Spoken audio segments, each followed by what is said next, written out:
Hello and welcome to the Middle School Bookmarker Show. My name is Chris. And I'm Joellen. We are teachers reading the middle school novel Seedfolks by Paul Fleischman. Today we're covering chapters 7 and 8. That's Virgil and Say Young. If you haven't read those chapters yet, go do that now and then come back and listen to our conversation about them. Oh, and by the way, we're going to get this whole show wrapped up in just 11 minutes, because 11 minutes is all you need to Watch the neighborhood drug dealer fling a rat off his leg while your dad lies to your third grade teacher. Ah, well, we meet Virgil in this chapter, and Virgil's watching the lot, and the lot's being cleared of trash successfully. And he watches a local drug dealer. Unfortunately, Virgil, who's only 11, knows who the dealers are. You know what kind of neighborhood that is. But the drug dealer, a rat, comes running up his leg, and he shrieks and he shakes it off. And despite this ridiculous scene happening, Virgil's dad doesn't even notice. He's standing there staring at the forming community garden, developing a plan in his head. He's beaming with a smile. We find out that Virgil's dad is currently a taxi driver, formerly a bus driver in Haiti. He stands there, he's thinking and he's smiling. And then that night, he drives across town and he starts borrowing shovels and things like that from his friends. Right. And the next morning, Virgil, who's ready to sleep in all morning because he's celebrating the end of his sixth grade, instead his dad wakes him up, gets him before dawn even, and gets him to bag up all the garbage for their new garden. And it's really not the way Virgil wanted to start his summer vacation. Certainly not. No, definitely not digging up a bunch of trash out of a lot. Definitely not the way you want to start. But some of the trash that he finds, it seems like it's going to be an important part of the story. He finds a locket, and the locket has a picture inside of it of a very sad-looking girl, and that ends up coming up again later at the end of the chapter. So Virgil is experiencing all this, and he's finding out what his dad is actually excited about. He's got a plan. His dad is he's a go-getter, and he has this plan that they're going to dig up 5 more plots because his dad doesn't want to start a small garden. He wants to start a farm. Some of his cab driver riders, I guess you call them, his passengers, have told him that baby lettuce is really the going thing at fancy restaurants, and he thought, I can get rich this way by selling baby lettuce to restaurants. And the way that it supposedly works is the fresher the lettuce, the more money it's worth. So Right. it seems like Virgil's dad's plan is to grow the lettuce, pick it really quickly, and then drive like a maniac so that minutes later, within like 20 or 30 minutes, he's giving this very fresh lettuce to the restaurants and making some money also. The thing is, they need to grow a lot of lettuce in order to make this work. So taking just a small plot of land to grow a couple crops on, like everyone else is doing, that's not going to work for them. So they end up growing in an area that is 4 times bigger than anyone else's spot in the community garden. Yeah, and Virgil starts to feel a tad uncomfortable about that. He notices that their space is taking up a lot more than everybody else. And he has a third grade teacher, former third grade teacher, who's very tall, taller than his dad, I think he says, and very strict. And he's getting some vibes from her that you're taking up way too much space. But Virgil's dad's got a quick answer. He seems to be like that kind of guy. He's got an answer for everything. He's got a plan for everything. He claims that he is just watching over some of the other plots of land and that they don't even belong to him. They belong to family members. He's just growing on this land for them because they can't get over here or they don't have the tools. But we hear, because Virgil's the narrator, we as the readers hear, his dad's lying. Some of these people are dead. Some of these people still live in Haiti, but his dad is standing there. Virgil's dad is standing there, just bold-faced lying to his teacher. It doesn't seem like the teacher believes him, but there is a fun line that Virgil says, like, "Oh, what's she gonna do? Go to the principal?" Yeah. Rat me out, so to speak, right? But again, we know that Virgil's a little uncomfortable. He knows his dad hustles. He knows he works really hard, but his dad is showing selfishness and a willing to lie, and Virgil's uncomfortable with that. He comments that he has never seen an adult lie before, and that can make you feel pretty bad. Yeah, it must feel very conflicting. Yeah. But like I was saying, the teacher obviously doesn't believe them, but she can't do anything about it because there is no principal, and she rolls out. Virgil continues to spend the next month or so caring for the lettuce, and he says it's like taking care of a crying baby. It's so needy. It starts off okay, but then the lettuce doesn't grow. The lettuce doesn't grow it all the way that it's supposed to. Right. And remember, there are other gardeners there. And Tia Juan, that we met earlier, he's trying to help, but he doesn't know any English. So, how he's trying to maybe do charades to help Virgil, but Virgil just thought he was babbling. And so eventually he realizes that this lettuce is, it's only going to start to grow with Virgil's careful attention. Okay. So every day, like a baby, he has to take care of it until, remember, it's summer, until July comes along. And then they find out that because it's really hot in July, it's actually too hot for the lettuce. So this whole lettuce scheme isn't going to work out in the summer.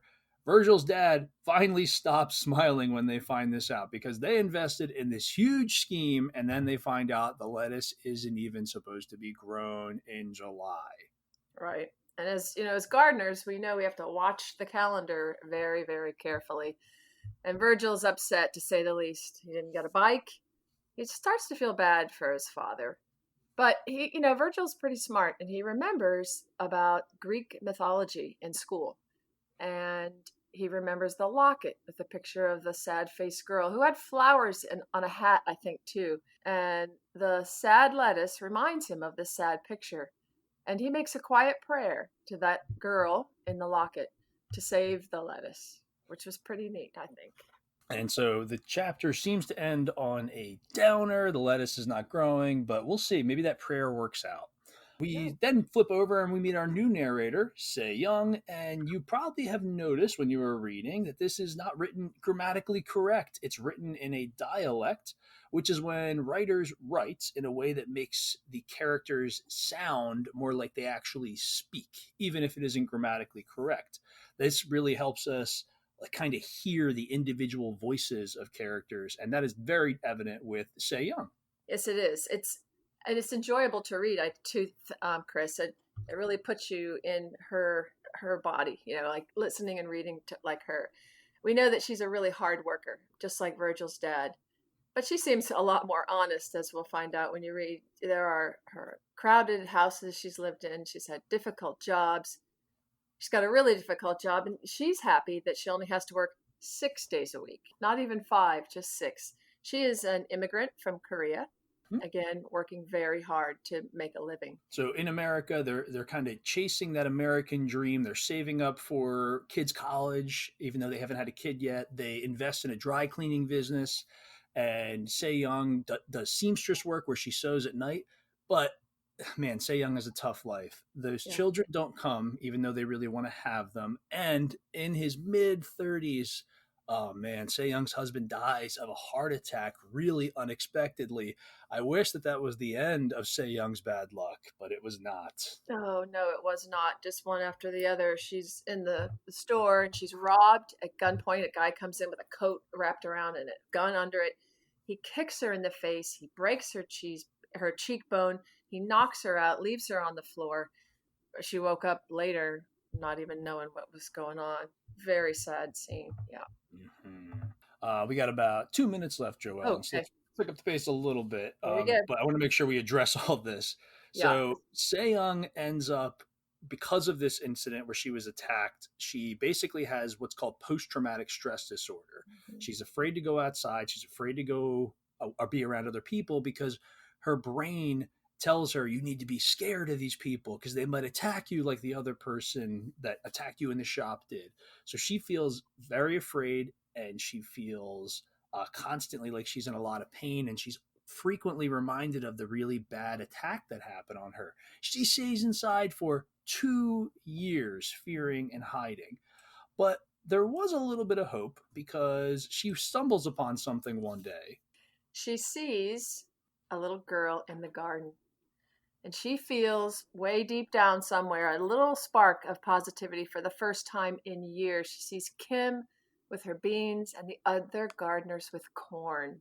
So Se Young has this pain that she's felt because of the horrible things she's experienced. Yeah.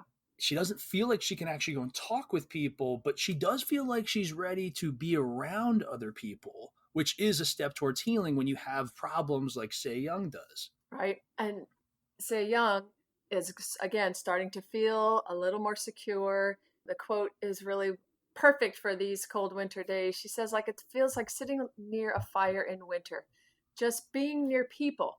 She's not interacting with them, that she's really not talking to them, but she makes her feel better. She's feeling safer. And then who shows up, Chris?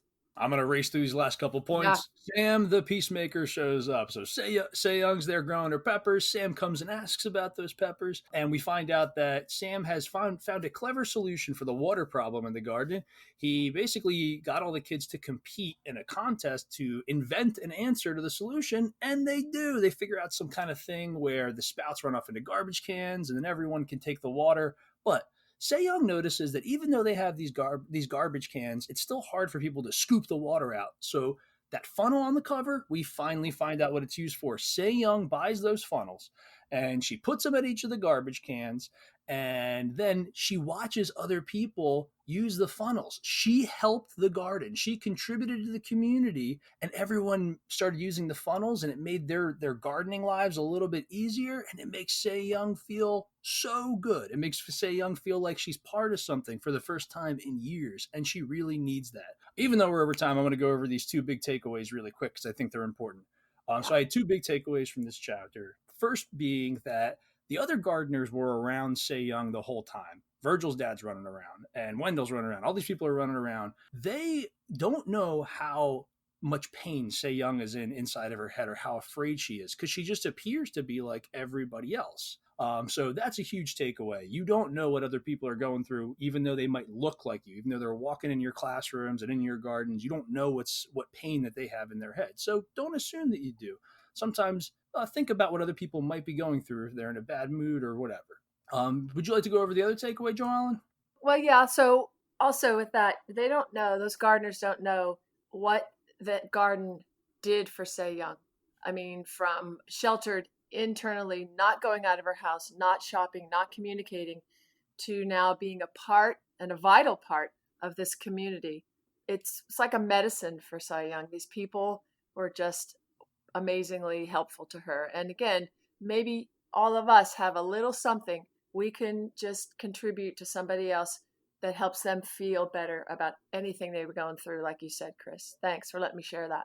Beautiful. Yes, well said. This garden is ending up to be way more than just about lettuce or about cleaning up a trash-filled lot. This is actually something that changed Say Young's life, and I'm excited to see what happens for the other characters too. We are definitely over time. We are. Please make sure you hit like, subscribe, the bell, whatever other stuff YouTube throws down there. Next time we are doing chapters 9 and 10, Curtis and Nora. We'll see you later. See you later.